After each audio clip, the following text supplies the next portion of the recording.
அவளோட ஃப்ரெண்ட்ஸை கூப்பிட்டு வரேன்னு சொல்லிட்டு போனால. ஆமாம், மித்ரா ஃப்ரெண்ட்ஸ் வந்து அவங்க மேம் ஏதோ கூப்பிட்டாங்கன்னு காலேஜுக்கு போயிருப்பாங்க போல். அதனால் மித்ராவும் காலேஜுக்கு போயிருக்கா.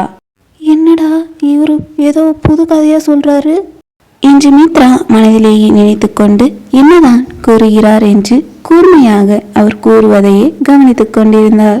அப்புறம் என்ன ஆச்சுங்க? ஏன் இன்னும் வீட்டுக்கு வரல? இரு, சொல்லி முடிக்கிற முழுசா. சரி சொல்லுங்க.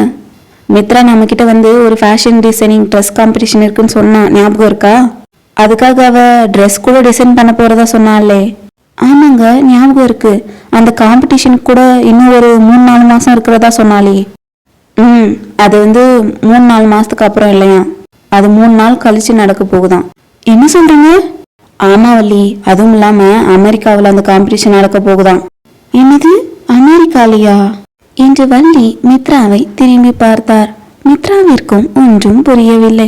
மித்ராவும் வள்ளியை தான் பார்த்து கொண்டிருந்தாள்.